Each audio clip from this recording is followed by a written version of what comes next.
Bonjour à tous, nous sommes le jeudi 28 novembre 2019, il est 13 heures et c'est jeudi miracle, nous avons rendez-vous, vous pouvez entrer, tout le monde sera le bienvenu, il n'y a pas de favoritisme ici, vous le savez bien, donc tout le monde peut entrer. Psat Cyril, bonjour, je crois que ces jours-ci, tu avais un peu disparu ou tu avais pris des vacances, mais il n'en demeure pas moins que tu es de retour. Sois béni, que le Seigneur te fasse beaucoup de bien et qu'en ce jour, vraiment, que tout ce que ton cœur désire, que Dieu te l'accorde.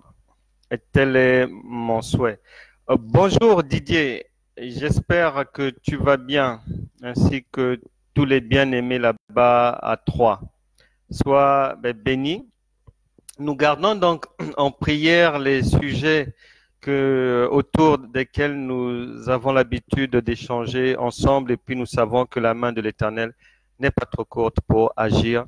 Il le fera. Bonjour ma sœur Marie-Jo et bonjour à Coco Ketika. Tu es toujours dans le sud. Que Dieu te bénisse là-bas, qu'il fasse prospérer tout ce que tu fais là-bas.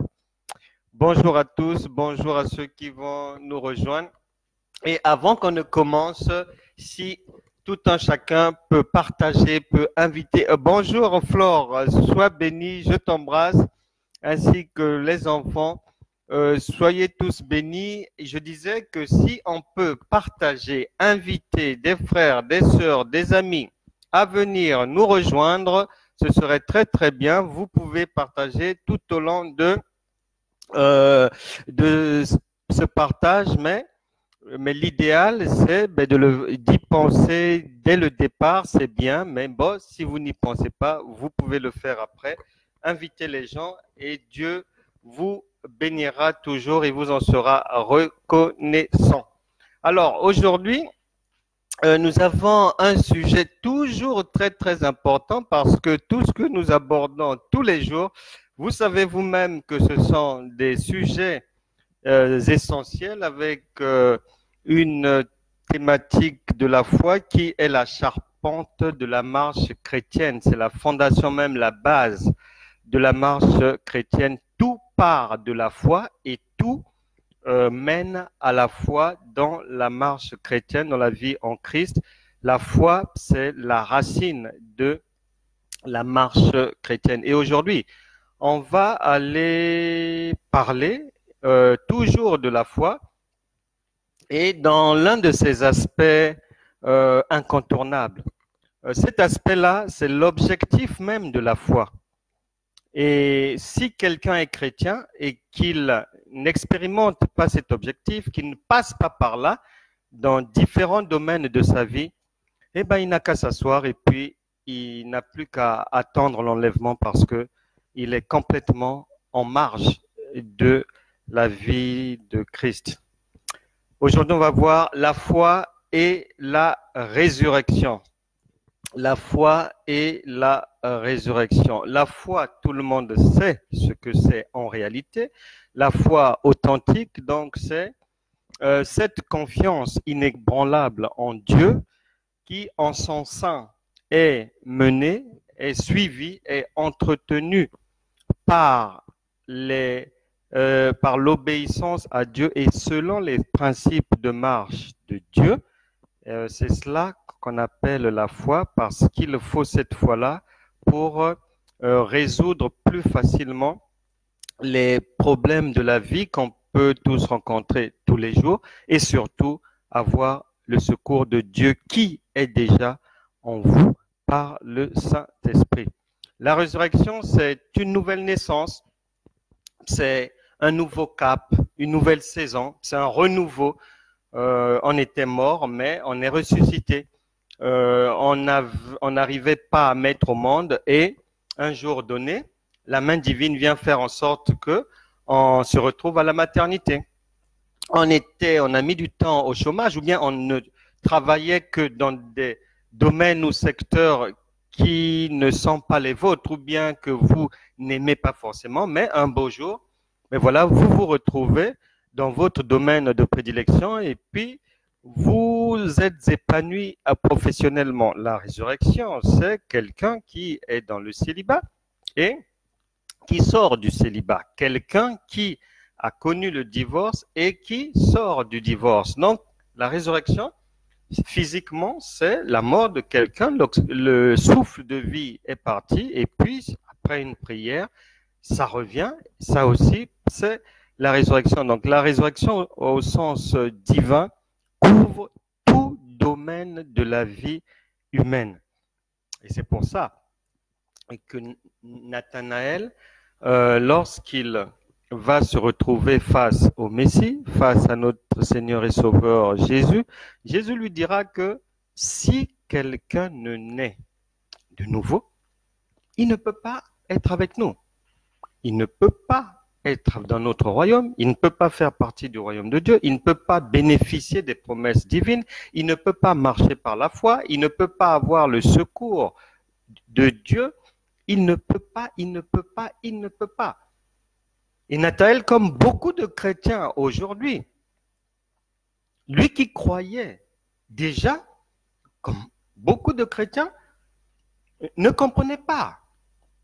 Va demander au Seigneur quoi. Est-ce que à mon âge là, je dois encore repartir dans le ventre de ma mère? Mais comment ça se passe et tout. Donc voilà, cette résurrection-là, les gens ne la comprenaient pas. Et c'était le principal message de notre Seigneur et Sauveur Jésus-Christ. Et c'est ce qu'on va voir aujourd'hui. D'où venait ce message, son origine, son aboutissement et sa mise en fonction pour les générations qui sont venues après Jésus cher. La résurrection, donc, elle débute, on va dire, la Bible déclare en Genèse, dès le départ, premier chapitre, dès les premiers versets, il est dit que la terre était informe et vide. La terre, donc, vous et moi, tout le monde sait que nous venons de la poussière. La poussière, c'est la terre. Donc, lorsque l'on ne connaît pas encore Dieu, lorsque le secours de Dieu n'est pas encore arrivé, nous sommes informes et vides. On marche selon nos pulsions, selon ce qu'on a appris, mais des anciens. On marche à côté des principes divins. On marche selon l'intelligence de ce monde, etc., etc., quand on ne connaît pas Dieu. Et dans Genèse, il est dit que quand Dieu a vu que la forme était, il nous donne l'information qu'au commencement, la forme était informe et vide. Donc nous, il va maintenant intervenir.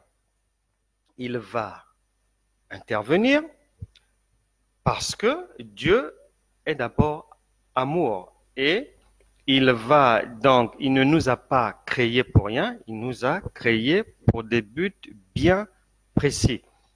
Et donc, il y a Adam et Ève qui arrivent par la volonté du Créateur. Et là, dès le début de Genèse, informe et vide. Donc, dès le départ, Dieu va voir qu'il y a un problème et que l'homme aura des problèmes. Il le sait. Informe et vide. Adam et Ève arrivent, le serpent, ils sont piégés, et là où les choses commencent, Genèse chapitre 3, verset 9. Mais l'Éternel Dieu appela l'homme et lui dit, où es-tu? Il répondit, j'ai entendu ta voix dans le jardin et j'ai eu peur parce que je suis nu et je me suis caché. L'Éternel dit, qui t'a appris que tu étais nu? Est-ce que tu as mangé de l'arbre dont je t'avais défendu de manger? L'homme répondit, la femme que tu as mise auprès de moi m'a donné de l'arbre et j'en ai mangé. Vous voyez bien que quand Dieu vient, il appelle l'homme.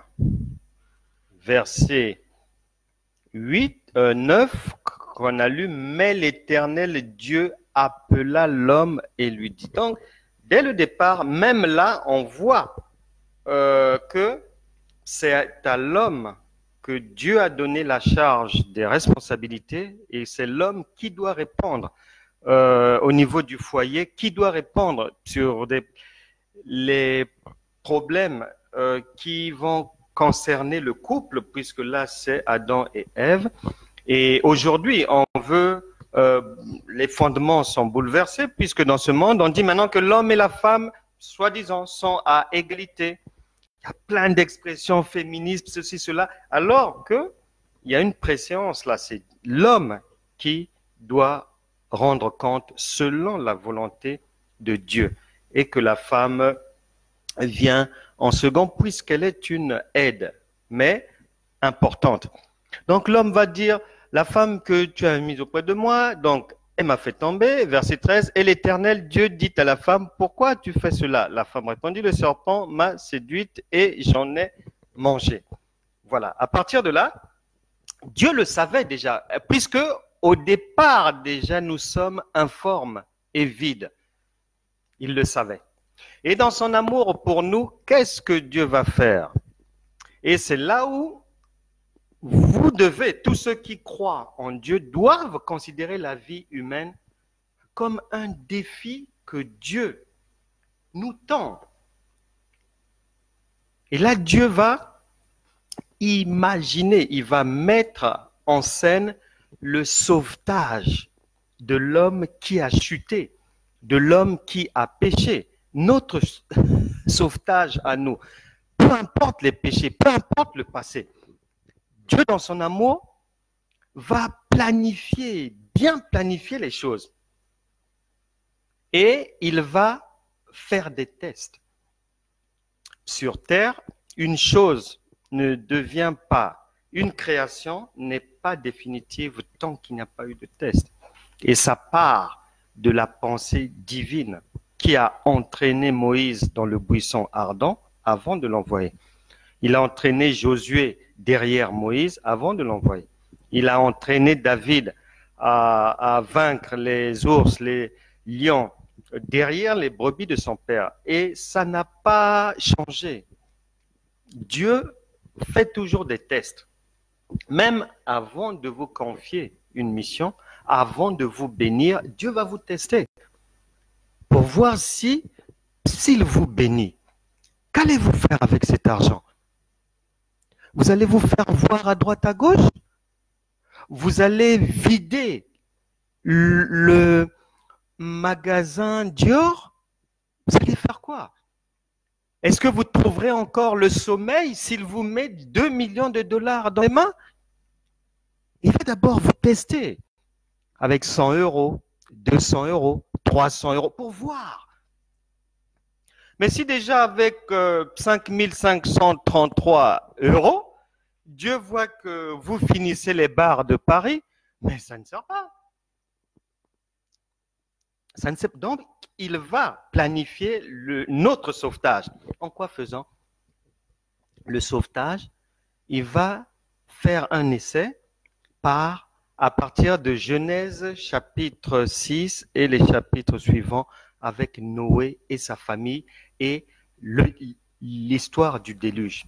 C'est là où Dieu fait les premiers tests, grandeur nature, en vue de notre sauvetage. Ensuite, on arrive à Genèse chapitre 22, verset 8. Et on est avec Abraham. Abraham, Dieu va le prendre. Et là, il lui demande, parce qu'en fait, ce sauvetage-là, Dieu va vouloir préparer maintenant, il va prévoir ce sauvetage à travers lui-même. Il va maintenant faire des tests, planifier cela d'abord dans le monde spirituel. Abraham, Genèse chapitre 22, verset 8, donc Dieu lui demande d'aller sacrifier son fils. Et c'est la préfiguration, c'est l'ombre des choses à venir, c'est-à-dire c'est l'ombre de ce que Jésus viendra faire pour qu'on ait une délivrance définitive. Donc, la résurrection, elle va commencer concrètement. Elle est mise sur pied, il faut un sacrifice. Puisque la résurrection, c'est mourir et renaître. Donc, il faut un sacrifice. Et c'est Abraham que Dieu choisira pour aller tester cela, aller caler les choses dans le monde spirituel avec le sacrifice d'Isaac. Et lorsqu'ils vont pour le sacrifice, son fils lui demande, mais papa, je vois le couteau, tu tiens le couteau, mais je ne vois pas l'agneau. Et son père lui dira, Dieu se pourvoit lui-même. Il n'a pas besoin d'un homme. Dieu se pourvoit lui-même. Et j'ouvre une petite parenthèse là. Lorsque les gens disent dans les assemblées chrétiennes à droite, à gauche, et demandent aux gens de donner l'argent pour aider Dieu, pour la maison de Dieu, ceci, cela, c'est une hérésie parce que Dieu se pourvoit lui-même. L'or et l'argent lui appartiennent. Donc dire qu'on donne pour Dieu, c'est une folie que les païens ne peuvent pas comprendre. Quel est ce Dieu qu'on va aider? Quel est ce Dieu qui a besoin de notre argent? Alors que la Bible déclare que tout vient de lui. Donc un païen ne peut pas comprendre ça. Et un jour, j'ai dit à un homme de Dieu, je lui ai dit, j'ai pris le temps de l'enseigner sur ça, je lui ai dit, c'est un prophète encore en activité, un grand prophète. Je lui ai dit non, si tu veux que les gens puissent participer aux besoins de l'Assemblée et autres, tout être humain sur Terre sait que sur Terre, nous avons des charges. Toute activité humaine, tout, il y a des charges à supporter. Dis seulement aux gens que pour le fonctionnement de l'Assemblée, pour l'évangélisation, pour le groupe d'intercession, pour ceci, cela, nous demandons à ceux dont Dieu mettra la pensée au cœur de pouvoir, selon leurs ressources, de donner quelque chose. Et je lui ai dit que Dieu parle tantôt d'une manière, tantôt d'une autre, mais l'on n'y prête pas attention. Observe bien ce que l'Église catholique fait. Ils mettent seulement un tronc à la porte là-bas. Aucune prédication sur l'argent. On force personne. On met seulement là-bas et c'est l'Église la plus riche sur terre. Parce que, pour cette histoire-là, on n'a pas besoin de demander aux gens. Au prétexte qu'on veut aider Dieu, non. On ne dit pas ça. On peut, à la rigueur, demander aux gens de participer à des charges de la maison. Mais dire aider Dieu, je l'avais dit, c'est une hérésie. Et ce jour-là, il m'a vraiment remercié. Et aujourd'hui, il continue le ministère, mais il ne procède plus de la même manière. Je referme la parenthèse. Donc là, il y a Abraham qui sacrifie son fils. Mais là, on rentre maintenant dans le spirituel parce que Dieu s'est pourvu lui-même. Isaac est toujours vivant malgré que la résurrection a été actée. Elle est spirituelle à ce moment-là. Elle est spirituelle et elle deviendra physique plus tard. Et en attendant, on devait passer par là parce que sans le spirituel, le matériel n'existe pas. Donc il ne peut pas y avoir même une maison ne peut pas voir le jour si elle n'est pas pensée dans une tête. Une voiture, une maison, un bateau, tout ce que vous voulez. Il faut d'abord que la chose soit invisible à l'œil nu pour l'emmener à la réalisation. Donc la résurrection suit. Les hommes n'ont rien inventé. Ils suivent Dieu. Et là, ça va ouvrir droit maintenant à une série de mises en pratique à base de ce spirituel-là de la résurrection. Elle ne dit pas son nom, mais Dieu va l'expérimenter. Là, on arrive à Isaac est sacrifié. Et la résurrection, il faut bien le retenir, va toucher le corps humain. Dans cette optique-là, Dieu marque ainsi la priorité de la vie sur le matériel. C'est l'homme qui est prioritaire chez Dieu. C'est pour ça que la résurrection part d'un sacrifice humain pour une renaissance de l'humain. Et c'est pour ça que la Bible déclare que sert-il à un homme de gagner le monde s'il perd son âme? Parce que l'important, c'est le salut de l'âme, c'est l'être humain. Et Dieu va faire quoi? Il va nous dire, en Luc chapitre 12, verset 15, il va enfoncer le clou en disant que même dans l'abondance, la vie d'un homme ne dépend pas de ses biens. Donc, il ne faut pas croire que on t'enterrera avec la voiture. Il ne faut pas croire que l'argent que tu possèdes par des sacrifices ou bien en brillant par la méchanceté vis-à-vis des autres, il ne faut pas croire que on va t'enterrer avec. Non. Mais ton âme est sacrée. Et donc, à partir d'Isaac, on va rentrer dans les tests mis en action du projet résurrectionnel de Dieu. Isaac est celui qui est mis en action pour ça. Comme Jésus, c'est un être humain, Isaac est un être humain.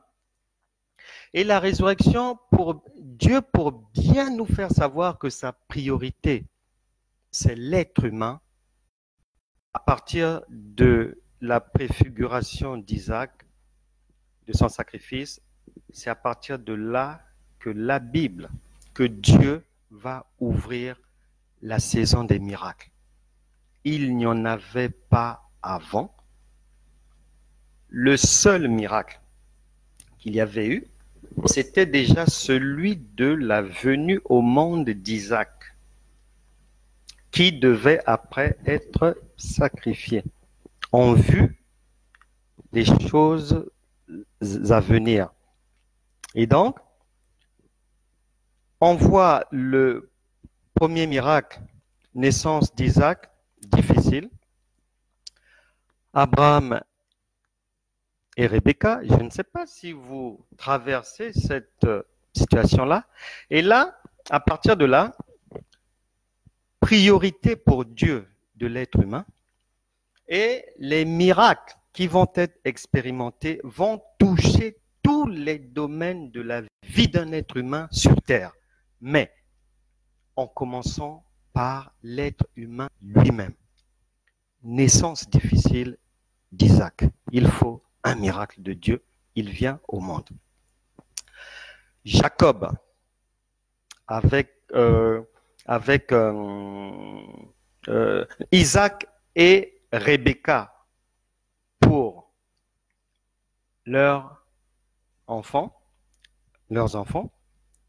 Après, Jacob avec Rachel. Donc, toujours des difficultés sur la procréation, sur la venue de l'être humain sur Terre. Dieu nous envoie un message fort que sa priorité, c'est l'être humain et les miracles. La saison miraculeuse commence par la manifestation de l'aspect sacré de la vie humaine. Peu importe les situations, Dieu doit agir pour aller au secours d'un homme, pour donner la vie, pour créer. Après Jacob et Rachel, dans les difficultés de la stérilité, peut-être que celle qui traverse votre maison actuellement, je ne sais pas. Est-ce que votre stérilité touche un autre domaine? Est-ce que c'est le travail? Est-ce que c'est le voyage? Est-ce que vous n'arrivez pas à terminer une construction? Mais la Bible déclare qu'il n'y aura aucune personne stérile, aucune personne indigente et aucune personne malade dans votre maison, et il en sera ainsi. Et Dieu va poursuivre les tests de la résurrection. Mais ces tests-là sont l'ombre des choses à venir. Elkana et Anne, problème aussi de conception. Premier livre de Samuel, chapitre 1 et le chapitre 2. Donc, il marque la priorité de l'être humain dans les premiers miracles. Maintenant, dans ces miracles-là, il vient faire comprendre aussi à l'homme que l'argent pour Dieu n'est pas un problème. Puisque ces personnes ont difficulté, Abraham, Isaac, Jacob, tous ont fini riches. Dieu les a bénis pour nous faire comprendre. Peu importe votre situation, peu importe ce que vous traversez, l'argent, l'or et l'argent appartiennent à Dieu. Et que dans le royaume de Dieu, l'argent n'est pas un problème. L'argent n'est pas un problème. L'argent n'est pas un problème. Et c'est pour ça que le Saint-Esprit nous le fait savoir. Les miracles qui vont suivre après. Donc, l'argent, Abraham, Isaac, Jacob, à gogo. Par Abraham, Dieu le sort d'une situation d'idolâtrie. Peu importe de la famille de laquelle vous êtes originaire, même si c'est une famille idolâtre, Dieu nous parle par là, disant que même si c'est une famille franc-maçonne, où il y a la magie de génération en génération, comme Abraham, il peut vous sortir de là par la résurrection. Avec Isaac, il prouve aussi que vous pouvez avoir 1,232,000 ennemis qui veulent vous empêcher de réussir, qui veulent vous empêcher de vous épanouir, de prospérer, de travailler. Mais par la résurrection, Dieu vous emmène à la réussite. Par Jacob, il prouve aussi que même si vous êtes exploité, l'or et l'argent sont à lui. Peu importe la difficulté, il peut vous sortir de là. L'argent, le Seigneur a bien mis ça entre les mains de ses enfants. Avec le miracle de Joseph, il nous fait passer le message que quelqu'un, par la résurrection, peut partir de la prison et se retrouver au sommet d'un État. Et on voit ça. Les Abraham, Isaac, Jacob, des gens dans la stérilité, peut-être des femmes qui ont du mal à concevoir, peut-être des gens qui n'ont jamais réussi dans les affaires, etc., etc. Dieu prouve que avec la résurrection, c'est désormais possible. Moïse, Dieu montre par là que vous pouvez être esclave d'un pouvoir oppressif, des puissances, des ténèbres comme les puissances de Pharaon, des hommes forts, femmes fortes de vos familles qui veulent vous empêcher d'avancer, de la magie et autres. Mais Dieu, par la résurrection, est à même de délivrer, de vous sortir de toutes sortes d'esclavage. Et il nous passe le message par Moïse et ses frères. Par David, il va prouver plusieurs choses. C'est-à-dire plusieurs choses qui sont perdues peuvent revenir, peuvent ressusciter. Il nous prouve par là qu'un homme vil peut arriver aussi au sommet de l'État. Lui n'a pas fait de prison comme Joseph, mais il est arrivé, il est parti de rien pour arriver au sommet de l'État.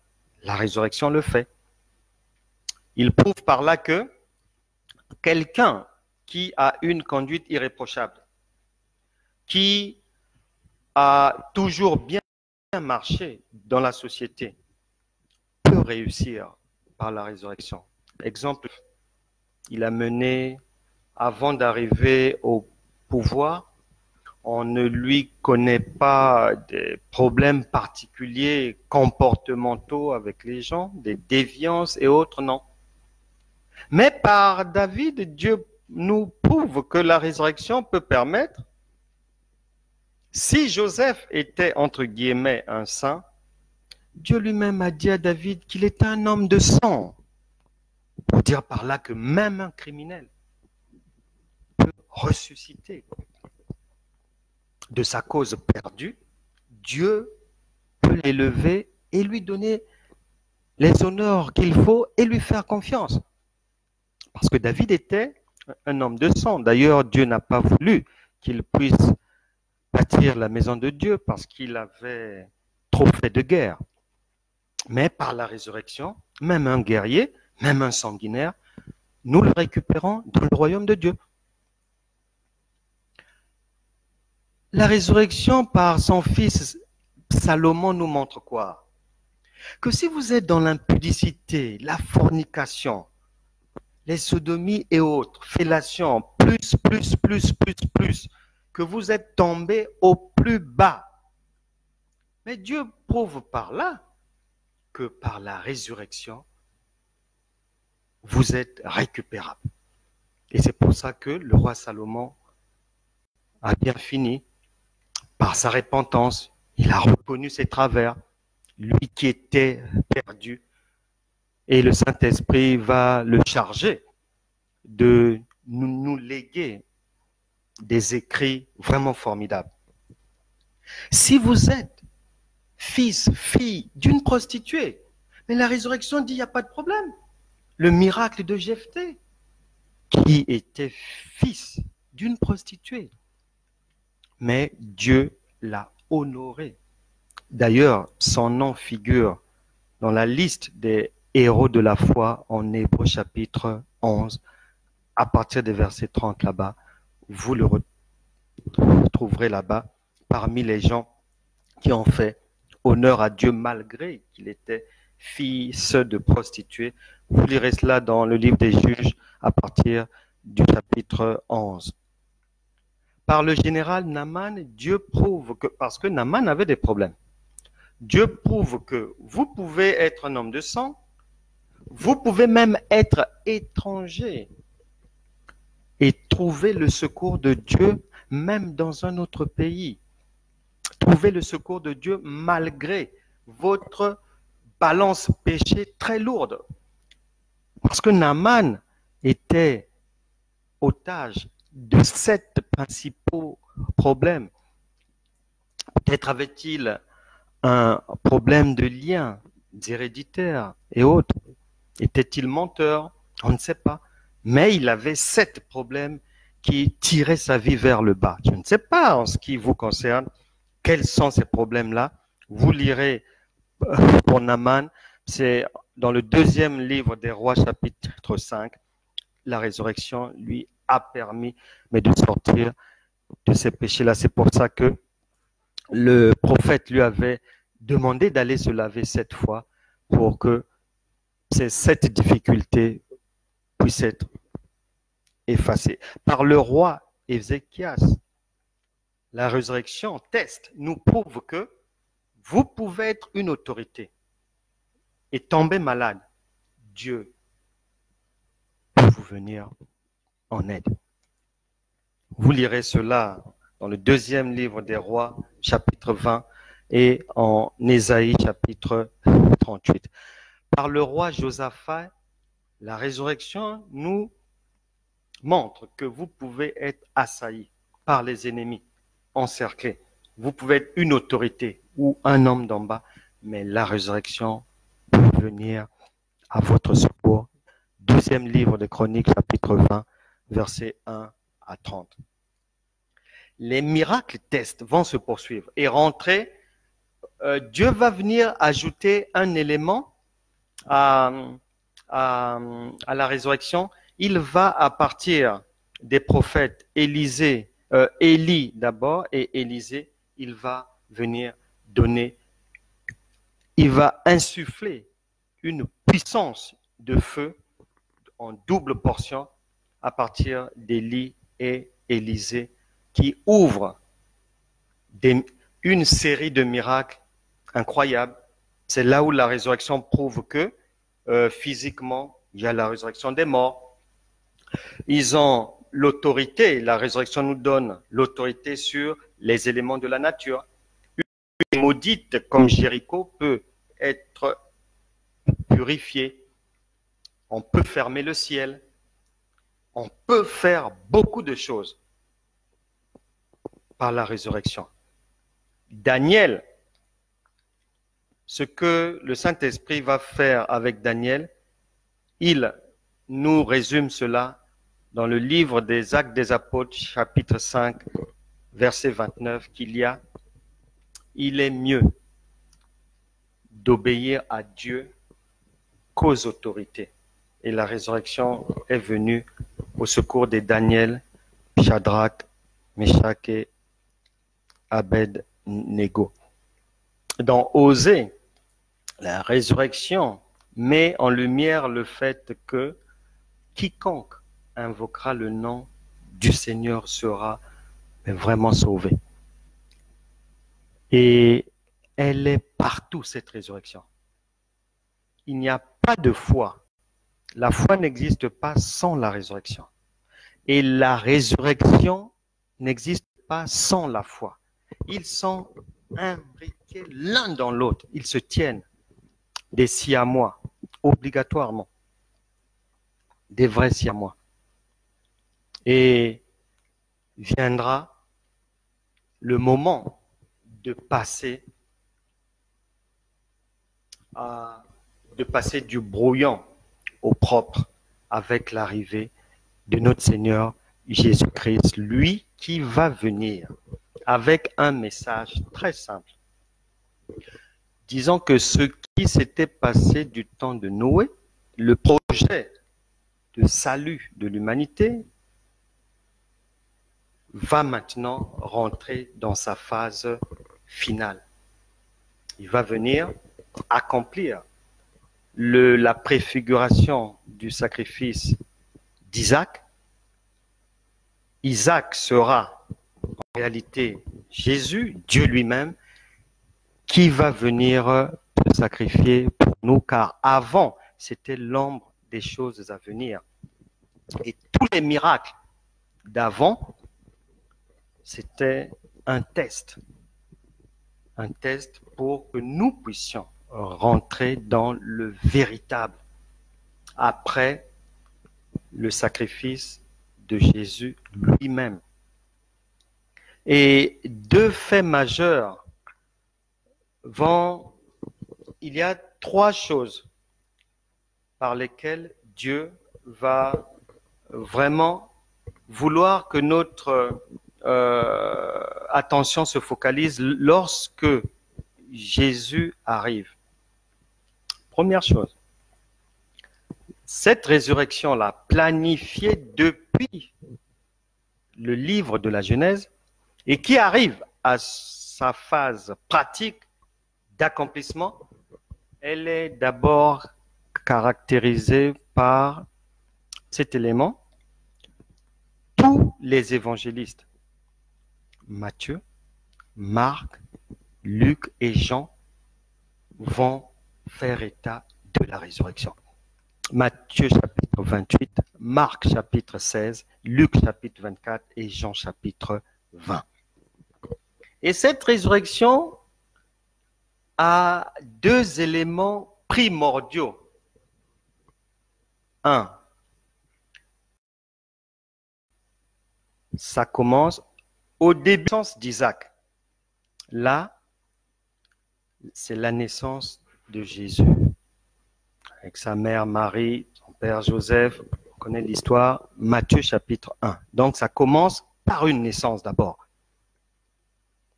Dieu réaffirme la priorité de l'être humain, de la naissance de la venue, de la création. Le deuxième élément capital, c'est le mariage. L'enfant, Jésus, arrive dans un foyer constitué d'un père et d'une mère. Le mariage ne sort pas de ce cadre-là. Toute la cochonnerie qui est servie aujourd'hui, des Pax et autres, ceci, cela, mariage pour tous, sont extérieurs à la pensée divine. Un homme, une femme. Chez Isaac, là-bas, c'était Abraham et Sarah qui ont donné Isaac. Là, Jésus, c'est Joseph et Marie. Dans la pensée de Dieu, le mariage n'aura jamais une autre configuration, unique. Et donc, c'est le mariage. Et c'est pour ça, pour attirer notre attention, c'est au cours d'un mariage qui était en difficulté que Jésus, l'heure n'était pas arrivée de débuter son ministère, mais le ciel va tout faire pour sauver le mariage. C'est pour ça que le mariage est une institution sacrée. Elle est divine et c'est une institution à respecter et à honorer. Bénis soient tous ceux qui se marient selon le modèle de Dieu. Et donc, Jésus arrive pour mettre en pratique concrètement le projet résurrectionnel, donc mettre la dernière touche à ce projet qui avait débuté bien longtemps. Et l'ordre de mission est donné. Jésus va à la croix pour sauver l'humanité et en Marc chapitre 16, c'est le Jésus ressuscité, s'il vous plaît, qui vient donner l'ordre de mission à tout le monde. Nous allons lire cet ordre. L'ordre de mission est donné pour poursuivre l'œuvre de Jésus, pour que la résurrection soit permanente désormais. Maintenant, à la différence d'avec l'époque des anciens, les Daniel et autres, cette résurrection, la nôtre, elle ne vient plus uniquement par le biais d'un sacrificateur. Il faut un homme de Dieu, il faut un roi, il faut passer par un prophète, un homme considéré. Non. La résurrection à laquelle nous avons été appelés, celle qui nous concerne maintenant, c'est-à-dire, elle peut être produite par quiconque.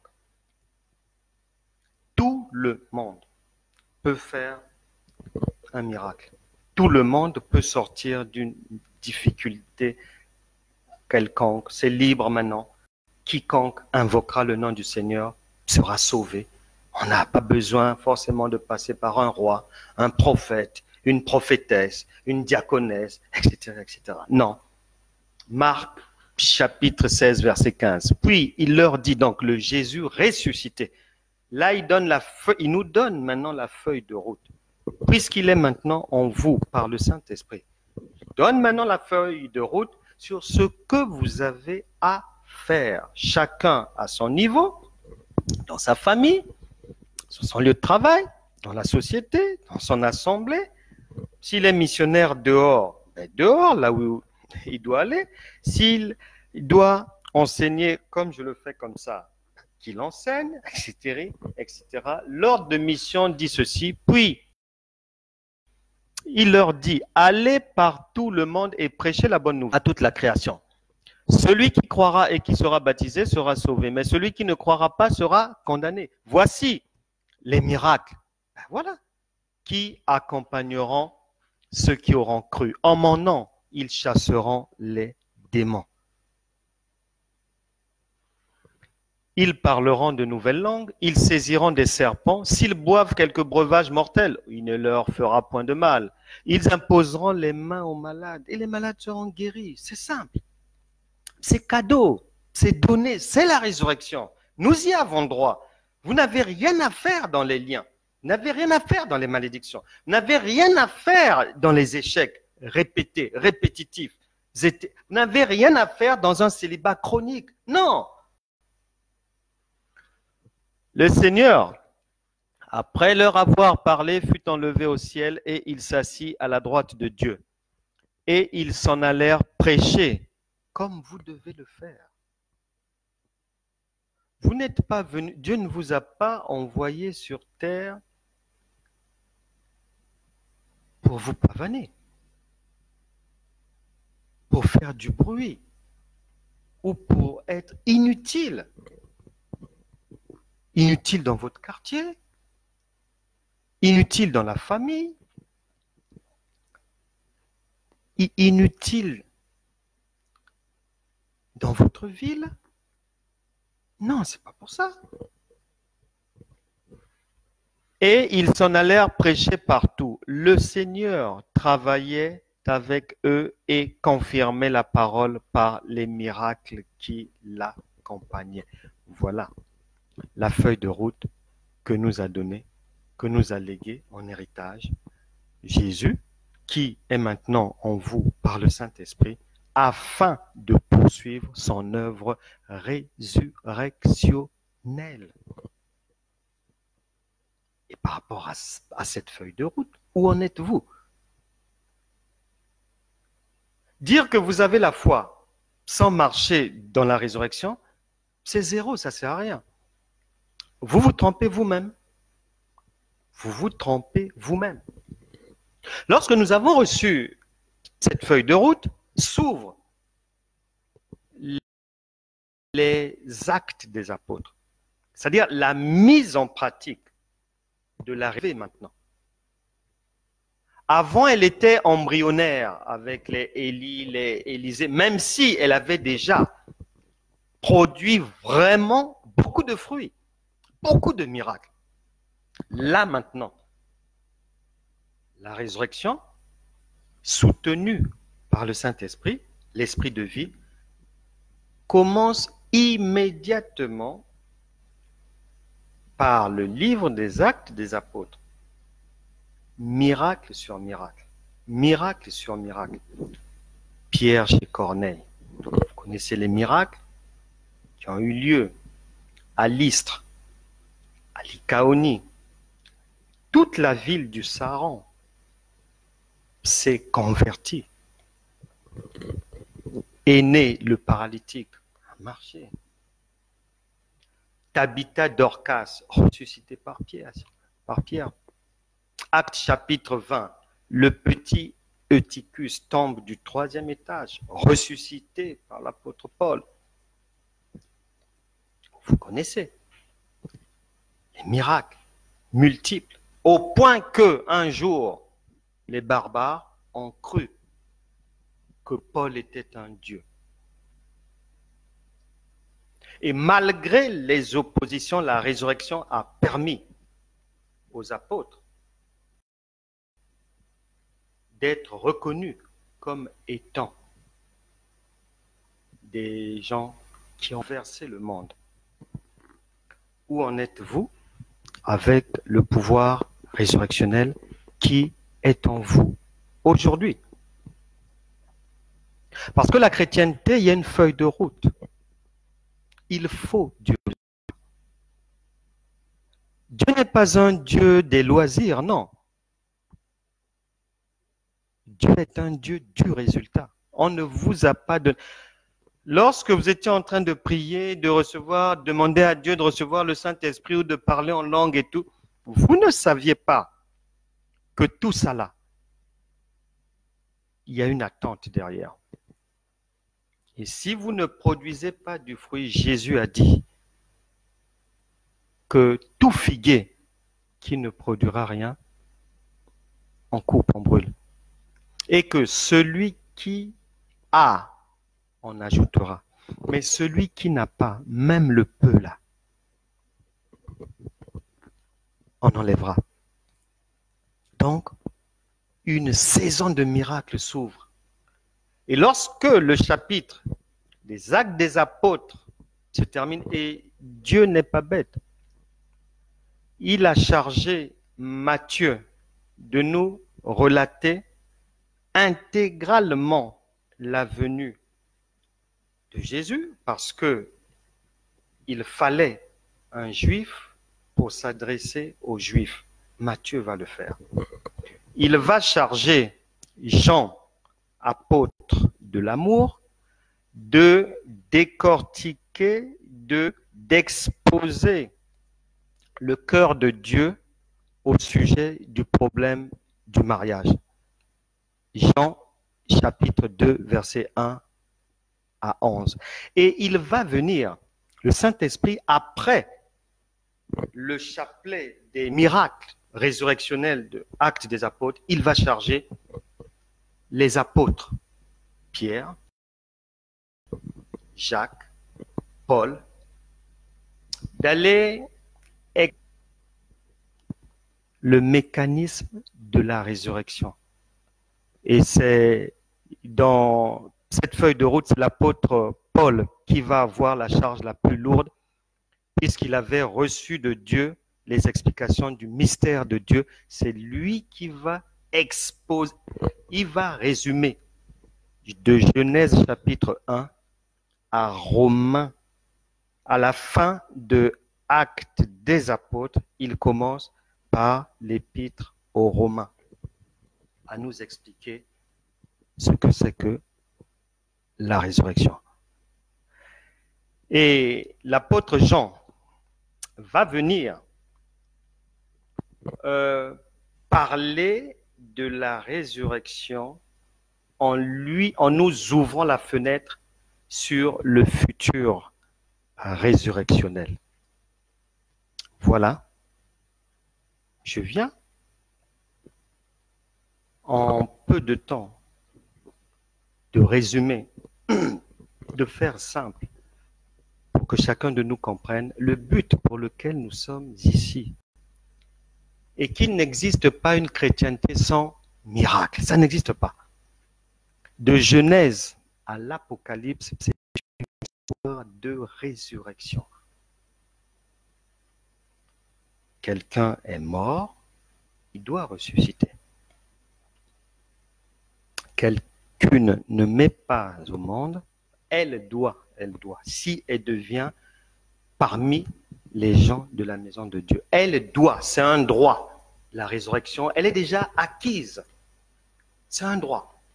Nous n'avons plus à chercher, nous n'avons plus à souffrir. Le travail a déjà été fait. Est-ce que les apôtres, lorsqu'ils nous ont présenté les résultats de leurs travaux au niveau des fruits de la résurrection, est-ce qu'ils nous ont dit qu'ils ont souffert? Non, puisqu'elle est en vous par le Saint-Esprit. C'est à vous d'activer, puisque le Saint-Esprit est là pour ressusciter toute situation morte, toute porte qui vous est fermée, le Saint-Esprit va l'ouvrir obligatoirement. C'est en cela que lorsqu'on devient membre de notre royaume, le royaume de Dieu, mais on prend la vie avec beaucoup de sourire, puisque Dieu a déjà tout fait. Ce sont des choses déjà préparées d'avance afin que nous puissions les accomplir. Et même si nous mourons, Dieu dit, mais ce n'est pas un problème. Les morts en Christ ressusciteront. Donc, que l'on soit ici sur terre, vivants, nous sommes vivants, on a la vie, Dieu est avec nous. Que l'on passe de l'autre côté, nous sommes toujours vivants. C'est pour ça que le Seigneur est allé à la rencontre d'Élie,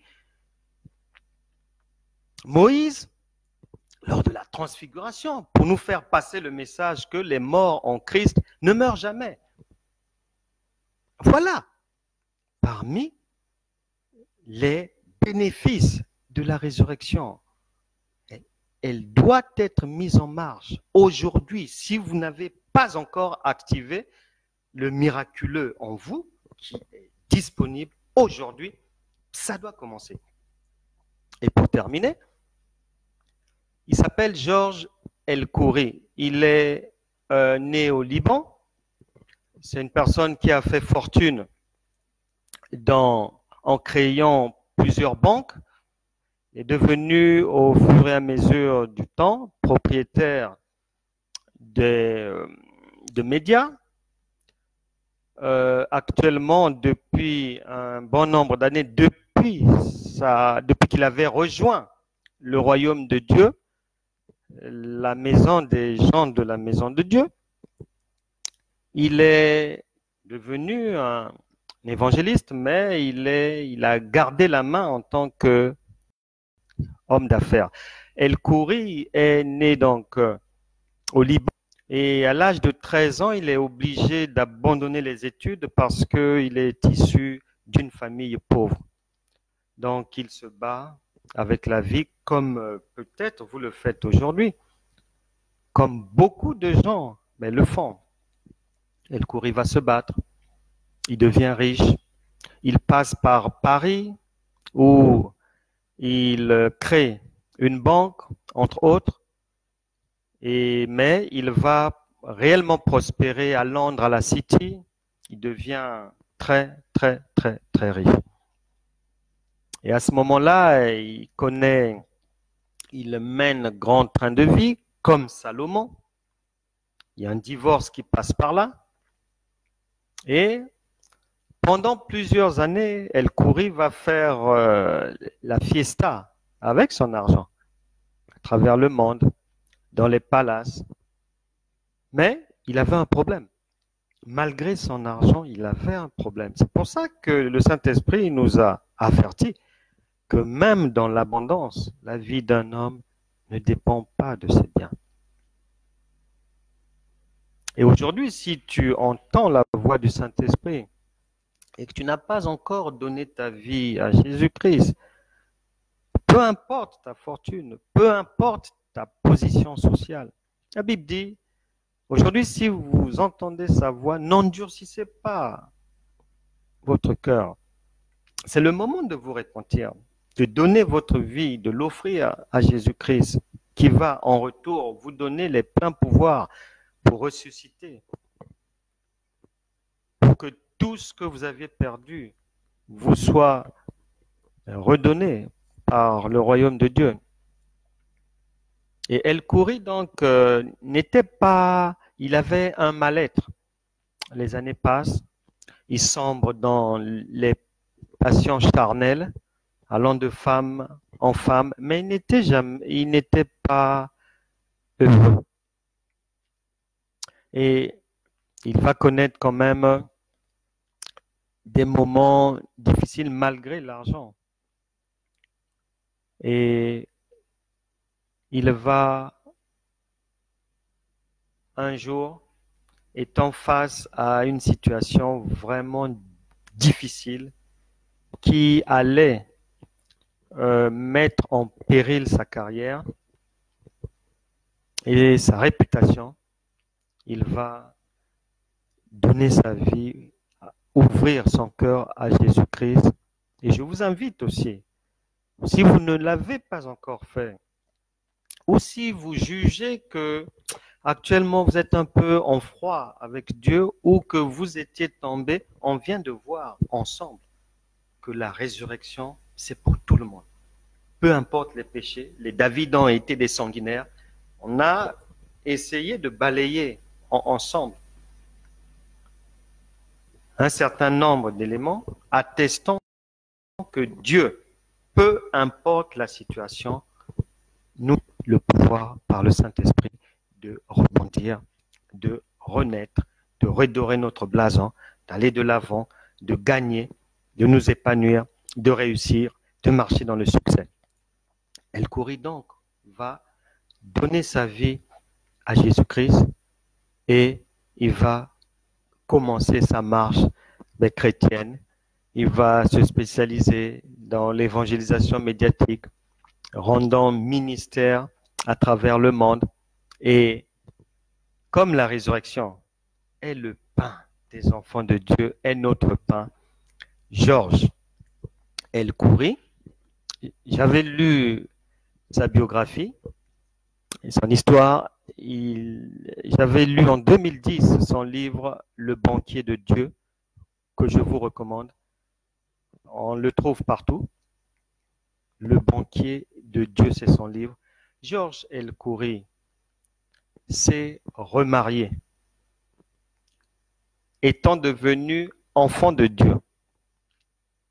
Grâce à la foi et la résurrection, qui est en nous, en chacun de nous, par le Saint-Esprit, Georges El-Khoury s'est remarié après 35 ans avec celle qui était sa femme. Aucune situation, tout ce que vous traversez, il n'y a aucune limite pour la main de Dieu. La foi et la résurrection sont à vous et sont là pour vous sortir de toute situation difficile. Et Dieu qui est en vous, il le fera par la foi. Que tous ceux qui n'ont pas encore donné leur vie à Jésus puissent le faire maintenant. Ne pensez pas à vos péchés, ne pensez pas aux erreurs passées. Dieu a dit qu'il crée un nouveau chemin là, tout de suite là. Ouvrez votre cœur à Jésus. Recollez les morceaux avec Dieu. Réconciliez-vous avec Dieu, car vous aussi, vous avez droit à la résurrection. Si vous lui faites confiance, il rattrapera vos erreurs. Il va vous sortir de la maladie, de la stérilité, de toutes sortes de difficultés. Il le fera. Je vais maintenant prier pour le salut des âmes.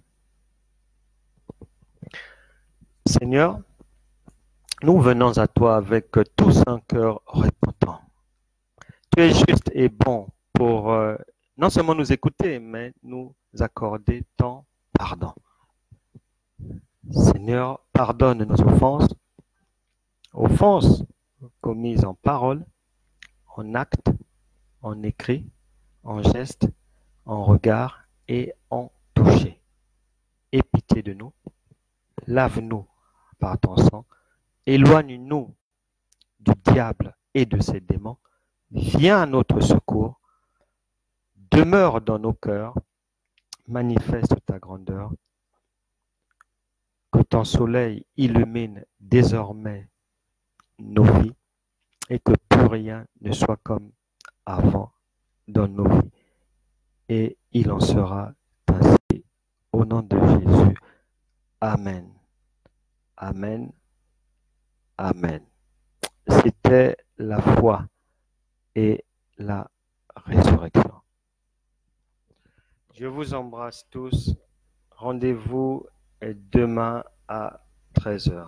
Au revoir.